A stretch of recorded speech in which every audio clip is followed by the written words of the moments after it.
Selamat malam sedulur-sedulur para pemirsa YouTube Surya KKS yang budiman di seluruh Nusantara, bahkan dimanapun Anda berada. Sampai jumpa lagi, salam sejahtera, salam kebajikan, salam karaharjan, Om Swastiastu, Namo Buddhaya. Semoga Anda semua dalam keadaan sehat, bergas paras, ayam-ayam tentrem, lancar rezekinya, tansah pinaringan sih wiloso, saking karsaning Gusti. Untuk video kali ini saya tidak akan membahas tentang spiritual, tetapi saya akan fokuskan untuk membahas tentang tata cara atau teknik untuk mencari anak yang hilang seperti yang dilakukan oleh orang-orang Jawa di zaman dulu. Bahkan beberapa tahun yang lalu sampai sekarang pun ada semacam tradisi yang masih biasa dilakukan oleh orang Jawa untuk mencari anak yang hilang, terutama hilang secara misterius ya, bukan hilang karena misalnya ketinggal orang tuanya di pasar atau di mall. Kalau seperti itu biasanya kan mudah sekali ketemu ya. Hilang di sini yang saya maksud adalah hilang secara misterius, misalnya anak lagi bermain kemudian tiba-tiba nggak pulang rumah atau ditunggu sampai siang atau sampai sore bahkan malam si anak tidak kunjung pulang ke rumah, itu kemudian dinyatakan hilang. Dan setelah berusaha untuk dicari di lokasi tempat di mana bermain, itu pun juga tidak diketemukan. Padahal secara teori atau secara logika tempat itu sebenarnya cukup mudah ya untuk menemukan seandainya terjadi anak yang hilang, tetapi memang mengandung sisi yang sifatnya itu misterius. Yang saya maksud misterius ini bisa berkaitan dengan hal-hal yang sifatnya metafisik atau gaib, maupun memang benar-benar hilang, misalnya si anak kemudian tercebur ke sungai atau tenggelam ke rawa atau masuk ke suatu lubang ya. Bahkan ada cerita juga zaman dulu itu ada anak yang sering digondol wewe. Digondol itu diculik atau diajak secara diam-diam tanpa sepengetahuan orang tua. Wewe itu gendruwo yang betina atau gendruwo yang perempuan ya. Kalau laki-laki yang jantan itu kan namanya gendruwo.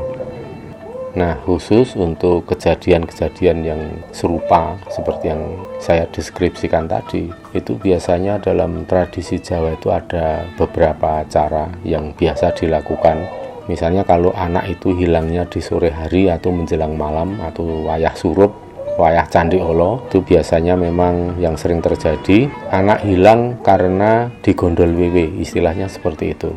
Nah, itu biasanya kalau zaman dulu orang-orang itu mencarinya dengan cara memukul tampah. Tampah itu yang seperti nampan atau baki yang bunder, itu ada bingkainya dari bambu bahannya, kemudian itu dipukul-pukul sambil kemudian berkeliling desa memanggil-manggil nama si anak itu. Nah, biasanya kalau wewe yang gondol itu biasanya anak itu ditemukan di atas pohon.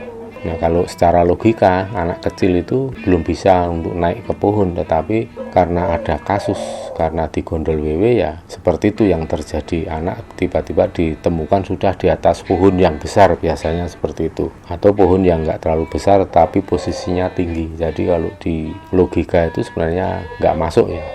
Tapi kalau kita lihat fakta, misalnya memang yang membawa si anak kecil itu naik ke atas pohon atau yang meletakkan anak kecil itu di atas pohon yang tinggi itu ya memang oleh kekuatan si wewe itu sendiri.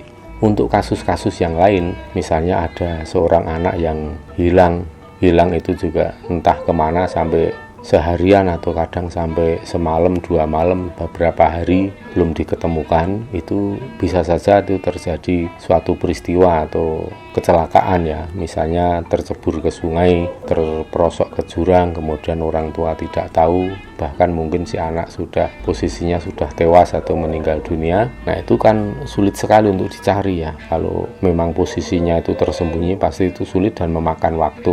Nah, ini biasanya ada cara atau teknik yang sering digunakan oleh orang Jawa ya, dalam tradisi Jawa untuk mempercepat proses pencarian sehingga bisa segera ditemukan si anak itu yang hilang. Itu dengan cara antara lain salah satunya adalah dengan cara tabur beras, yaitu beras kuning. Nah, beras kuning itu dicampur dengan kunyit, jadi warna kuningnya itu karena ada kunyitnya. Kemudian beras kuning ini ditaburkan ke sekitar area yang dimungkinkan di mana anak itu hilang. Jadi tidak harus tepat di mana anak itu hilang kemudian ditaburkan, tidak harus tepat, tetapi bisa ditaburkan di mana sekiranya disitulah areal atau lingkungan tempat si anak itu hilang, sambil memanggil-manggil nama si anak itu yang hilang.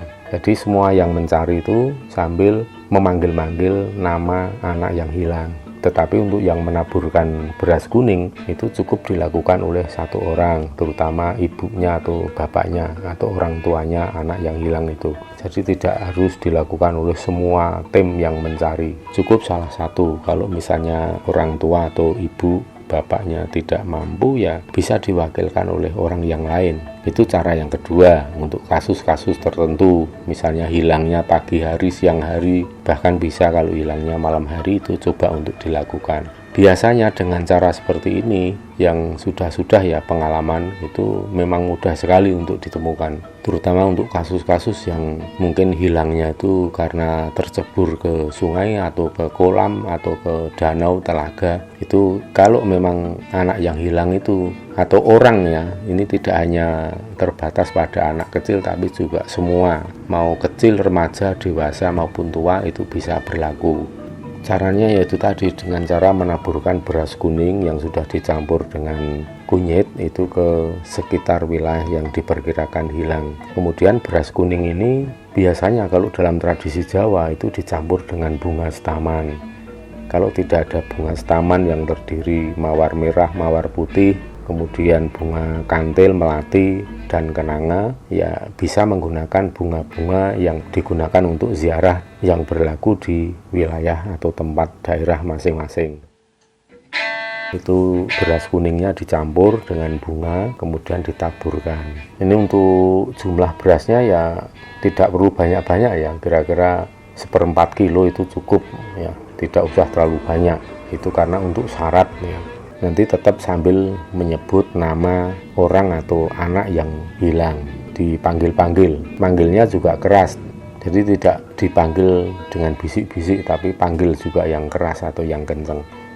Nanti dengan adanya beras kuning ini, otomatis jadi orang yang mencari itu nanti akan dibimbing, akan diarahkan ke tempat di mana seseorang hilang itu berada. Atau bisa juga si sukmonya orang yang hilang jika sudah tewas, sukmo itu bisa menuntun orang-orang yang mencari dengan cara menaburkan beras kuning itu, sedulur-sedulur. Makanya dengan cara seperti itu, dengan tradisi seperti itu yang biasa dilakukan oleh orang Jawa, kalaupun orang yang hilang itu sudah tewas, nanti jasadnya akan termasuk ketika suatu peristiwa itu hilangnya seseorang itu masuk ke dimensi gaib atau tertahan oleh energi yang sifatnya gaib, kemudian jasadnya nggak bisa keluar. Dengan cara menaburkan beras kuning ini, maka energi gaib itu akan melepaskan jasad orang yang ditahan itu tadi. Makanya dengan demikian itu seringkali cara seperti ini efektif sekali untuk menemukan orang yang hilang, terutama yang kondisinya sudah tewas atau ada kasus tertentu yang memang masuk ke dimensi gaib atau memang sengaja ditutup oleh tabir gaib. Nah, kemudian khusus untuk peristiwa atau kasus jika yang hilang itu anak kecil, misalnya seperti yang terjadi di Langkat, Sumatera Utara, yaitu hilangnya 3 anak berusia 7 tahun. Melalui media ini saya sampaikan ikut prihatin dan semoga ketiga anak yang hilang itu cepat ditemukan. Nah, pada hari ini adalah hari ke-11 ya, hilangnya 3 anak yang berusia 7 tahun itu, yaitu hilang di perkebunan. Ketiga anak yang hilang itu berinisial YG, NZ, putra dari Bapak Sarkim, dan ZHR, putra dari Bapak Alamsyah. Pada hari ke-11 ini ketiganya belum diketahui keberadaannya sejak dinyatakan hilang pada hari Minggu tanggal 18 Oktober 2020. Jadi sampai hari ini sudah terhitung 11 hari. Bahkan ini kabarnya sudah melibatkan beberapa paranormal juga ya, orang tua dari anak-anak yang hilang ini, tetapi sampai hari ke-11 ini belum ada hasil. Nah, ini kemudian saya rasanya kok terketuk hati untuk siapa tahu melalui media ini nanti bisa tersampaikan kepada beliau-beliau, kepada keluarga dari anak-anak yang hilang ini tadi. Siapa tahu kalau memang berkenan untuk mempraktekkan, semoga cepat ditemukan dengan cara yang mudah, dan saya berharap ketiganya masih selamat dan segar bugar. Jadi ketiga anak yang berusia 7 tahun ini hilang di areal perkebunan, ya ini tepatnya ada di Dusun 6 Pulka, Desa Naman Jahe, Kecamatan Salampian, Kabupaten Langkat, Sumatera Utara. Ini terjadi pada tanggal 18 Oktober 2020 dan sampai hari ini tanggal 29 Oktober 2020 sudah memasuki hari ke-11 dan ketiganya belum ditemukan juga. Kalau menurut tradisi Jawa itu ada cara khusus untuk mencari anak yang hilang ini.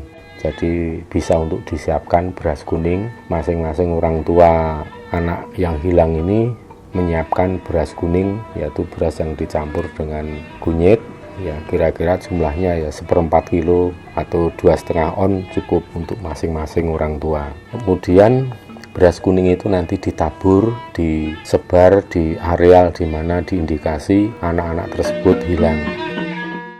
Selain itu tadi dengan beras kuning yang saya sampaikan tadi, kemudian cara yang kedua, dan ini dilakukan secara bersamaan dengan beras kuning, yaitu ibu kandung anak yang hilang itu membuang celana dalam, celana dalam dari ibu kandung masing-masing anak yang hilang sampai hari ini. Membuang celana dalam yang sudah pernah dipakai, dalam posisi sudah dicuci, yang penting pernah dipakai, atau belum dicuci, misalnya habis dipakai kemudian dibuang juga tidak apa-apa, itu malah justru bagus. Nah, cara membuangnya itu cukup dilemparkan ke tempat di mana sekiranya anak itu tadi hilang, ya misalnya di area perkebunan atau mungkin di parit yang dicurigai, diindikasi di situ tempat hilangnya anak-anak itu, anak-anak yang hilang tadi, celana dalam dari ibu kandung anak-anak yang hilang tadi dibuang ke lokasi tersebut. Tapi karena ini kasusnya ada di Sumatera, maka ada tambahan, yakni berupa benang 7 rupa. Karena sebagai tolak bala atau penangkal bala, ya, untuk di wilayah Sumatera itu mempunyai ciri khas, yaitu menggunakan benang 7 rupa, termasuk untuk menangkal santet juga seperti itu. Nah, sekarang mengenai caranya, celana dalam milik ibu korban diikat dengan menggunakan benang 7 rupa. Jadi ada benang 7 rupa itu misalnya putih, hitam, merah, biru, kuning, abu-abu, coklat. Ini kan 7 rupa. Itu nanti ditarik kira-kira panjangnya 1 meteran, ya cukup 1 meteran saja, nggak usah panjang-panjang. Kemudian ditata masing-masing warna itu 1 lajur, kemudian dijadikan 1, jadi seperti gelang tridatu seperti ini ya. Ada, tapi kalau ini kan hanya 3 warnanya, ini merah, hitam, dan putih. Kalau itu 7 rupa. Kemudian disatukan ke 7 benang tadi, diikatkan ke celana dalam itu, bisa digulung kemudian diikatkan seperti dipintal gitu ya, terus kemudian diikat biasa. Kemudian kalau sudah siap celana dalam si ibu kandung anak yang hilang tadi, kemudian dibuang atau dilemparkan ke lokasi di mana diindikasi atau dicurigai, diperkirakan sebagai tempat hilangnya anak yang bersangkutan. Kemudian si ibu saat melemparkan celana dalam yang sudah dipintal dengan benang 7 rupa itu sambil memanggil-manggil nama anak. Cara memanggilnya ya harus nama lengkap, jangan hanya nama panggilan saja atau panggilan kesayangan, tapi sebaiknya mengucapkan nama lengkap si anak yang hilang. Itu coba dilakukan, dan memanggilnya juga jangan hanya sekali ya, tapi panggillah terus ya. Mungkin selama proses itu orang tua sambil memanggil-manggil. Syukur kalau dibantu oleh semua tim yang sedang mencari juga memanggil-manggil nama anak-anak yang hilang. Dengan cara seperti ini artinya kalau memang anak itu hilangnya itu karena ada faktor X atau faktor yang sifatnya itu metafisik, misalnya memang terperangkap dalam dimensi metafisik atau memang dibawa oleh makhluk yang sifatnya astral masuk ke dalam dimensi mereka, itu nanti ada komunikasi, artinya itu ada komunikasi dengan makhluk yang memang sengaja untuk membawa ke dimensinya sana, itu akan dikembalikan lagi kepada orang tua si anak yang hilang tadi. Nanti dengan cara seperti itu biasanya itu anak akan segera ditemukan dengan cara yang kadang-kadang memang unik ya. Tiba-tiba anak itu muncul dan anak-anak itu merasa hanya bermain sebentar ya di suatu tempat yang indah atau yang bagus, atau ketemu sosok yang tidak menyeramkan, sosok yang menarik, dan di situ rasanya hanya beberapa jam bermain di sana, tetapi kan hitungan dalam dimensi fisik bumi ini kan sudah memakan waktu yang cukup lama. Misalnya 1 menitnya di dimensi metafisik itu mungkin dalam hitungan kita di sini hitungannya sudah berjam-jam, misalnya 1 jam 2 jam. Jadi seperti itu perbandingannya ya. Nah, dengan cara seperti ini monggo kalau mau diterapkan. Nah, harapan saya mudah-mudahan melalui media ini bisa tersampaikan kepada keluarga yang sekarang sedang mengalami musibah, putra-putranya hilang belum diketemukan sampai ke hari ke-11 ini. Siapa tahu kalau memang berkenan melaksanakan cara ini, mudah-mudahan juga ada hasilnya. Ini saya tidak ada maksud apapun, saya tidak ada niat yang kurang baik, tetapi apa yang saya sampaikan ini saya lakukan dengan setulusnya, dan saya berharap mudah-mudahan kasus yang terjadi dengan hilangnya putra-putra panjenengan, putra-putra Anda ini segera bisa ditemukan dengan kondisi keadaan yang segar bugar, sehat, tidak kurang apapun, dan semuanya akan berjalan baik-baik.